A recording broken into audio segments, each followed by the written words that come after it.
जम्मू कश्मीर के राजनीतिक धरातल में एक बार फिर हल्की सी हलचल शुरू हो चुकी है और एक बार फिर नेशनल कॉन्फ्रेंस के वरिष्ठ नेता और सांसद आगा सईद रोहिल्ला की तरफ से प्रहार के बाण सामने नजर आ रहे हैं। और खासकर ये बयान तब आया है कि अभी हाल ही में जम्मू कश्मीर में 3 सरकारी मुलाजमिन को टर्मिनेट किया गया है सर्विस से, और ये कहा गया है कि उनके आतंकियों के साथ तार जुड़े हुए हैं। और आपको बताते चले ये टर्मिनेशन उपराज्यपाल की ऑफिस की तरफ से की गई है। और ऐसे में आगा सईद रोहिल्ला जो अपने बयानों के लिए जाने जाते हैं, उनकी तरफ से ये एक और बयान सामने आया है और उन्होंने ये सवाल पूछा है, ये क्वेश्चन किया है कि जो रिसेंट टर्मिनेशन हुई है 3 सरकारी मुलाजमिन की, उन पे ये आरोप लगाया गया था कि वो एंटी नेशनल एक्टिविटीज में मुलविस हैं।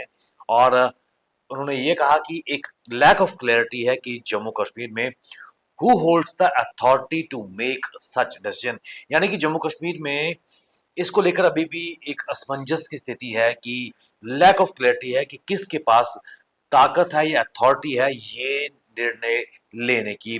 और ऐसे में उन्होंने ये कहा कि अभी हाल ही में 3 सरकारी मुलाजमीन जिनमें एक स्कूल टीचर और एक रेवेन्यू अधिकारी था, उनको सर्विस से टर्मिनेट कर दिया गया है, ये आरोप लगाकर कि वो एंटी नेशनल एक्टिविटीज में मुलविस थे। और उसके बाद आगा सईद रोहिल्ला का ये पूछना था, ये प्रश्न उन्होंने उठाया है कि एक क्लैरिटी होनी चाहिए कि किसकी अथॉरिटी है किसी भी सरकारी मुलाजमीन को या एम्प्लॉय को नौकरी से बेदखल करने की या टर्मिनेट करने की, और कौन ये निर्णय ले सकता है। और उन्होंने कहा कि ये भी साफ होना चाहिए कि जम्मू कश्मीर में पावर सेंटर कहाँ पर है। ये सवाल उन्होंने इसलिए भी पूछे हैं क्योंकि जम्मू कश्मीर हम सब जानते हैं कि एक केंद्र शासित प्रदेश है और अभी तक काफी देर हो चुकी है, बिजनेस रूल्स अभी तक सामने नहीं आए हैं, जिसको लेकर स्थिति और जो सिचुएशन है अभी भी फ्लूइड बनी हुई है। इसमें कोई दो राय नहीं है कि उपराज्यपाल मनोज सिन्हा जी के पास जो होम डिपार्टमेंट की ताकतें हैं, खासकर जो केंद्र अधिकारी हैं या फिर आईपीएस हैं, आईएएस हैं, उनके तबादले उनको लेकर सिक्योरिटी और लॉ को लेकर उनके पास पूरी तरह पावर, उसमें कोई एम्बिग्यूटी नहीं है। लेकिन अभी भी जो बिजनेस रूल्स की स्थिति अभी तक स्पष्ट नहीं हो पाई है और उसको लेकर जो तस्वीर निकल के आ रही है कि अभी भी एक असमंजस की स्थिति है। और यही कारण है कि ये जो रिमार्क्स आगा सईद रोहिल्ला की तरफ से सामने आए हैं, उन्होंने कहा कि सरकार को इस तरह के आर्बिट्रेरी डिसमिसल नहीं करने चाहिए। सरकार की तरफ से उनका मतलब एलजी प्रशासन की तरफ से था। और उन्होंने कहा कि एक इन्वेस्टिगेशन होनी चाहिए कि इनके जो एक्शन थे, और एक प्रॉपर प्रोसेस होना चाहिए कि अगर कोई व्यक्ति एंटी नेशनल एक्टिविटीज में मुलविस है तो कहीं ना कहीं उस पर जांच होनी चाहिए। और आप किसी को भी सीधे सीधे इस तरह टर्मिनेट नहीं कर सकते विदाउट एक्सप्लेनिंग कि वो गिल्टी है या नहीं है, और अकाउंटेबिलिटी इसकी कौन फिक्स करेगा।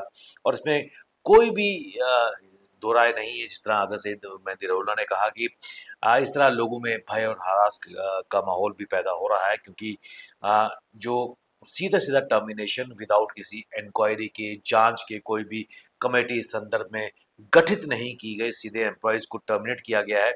और इस बार पहले भी पीडीपी की तरफ से किया गया था कि जिनको जेल में बंद किया गया था उनको भी छूटने की बात की गई थी, और किस तरह जो पहले जो मुलाजमीन थे उनको भी जो टर्मिनेशन या सस्पेंड कर दिया गया था, उनके भी केसेस को रिव्यू करने की बात सामने आई थी।